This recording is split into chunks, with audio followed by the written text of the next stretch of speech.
I think this is a great trip for people who are sort of just looking to relax and chill out, which, you know, I think a lot of us are looking to do.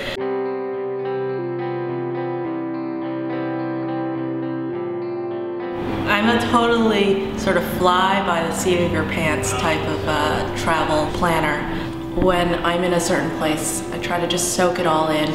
Just really try to find, you know, like little hole-in-the-wall restaurants, sort of little hidden gems that, you know, more people who live there actually experience on a day-to-day. My most memorable travel experience has been this trip to Rome and Umbria. So I went there in fall of 2008 with my boyfriend, and we were visiting a great college friend of ours. It's a particularly special trip because that's where the idea for Wanderfly started.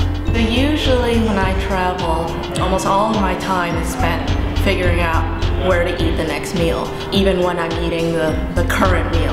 And so you know, most of my memories are all around the food, and just getting you know, fresh pasta in Italy, you just can't match that anywhere. So we spent 3-4 days in Rome, and then we rented a car, and trying to navigate through unmarked streets is definitely a challenge, so I don't recommend it for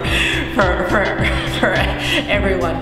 We drove up into the Umbria region, which is sort of the wine countryside region in Italy, and we went to this town called Gubbio, which is known as one of the truffle capitals of the world. And we went to this one restaurant, Taverna del Lupo, and basically had 5, 6, 7 course meal that was kind of featuring truffles. We stayed in a B&B that was run by parents of one of our friends here in New York. The B&B was actually pretty cool. It was sort of on a vineyard, and they were producing their own wine and, you know, planting a lot of their own foods. The other big thing when you're in Italy is just enjoy the wine.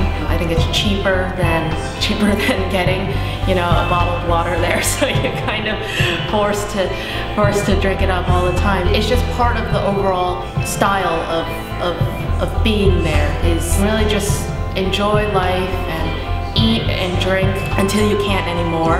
I think this trip altogether, I spent about $1,500 a person, so take like $700-800 for the airfare, and then everything else I spent on mostly just like car transportation and basically food. I stayed with mostly friends, so lodging, you know, luckily, you know, didn't really account for much of the budget.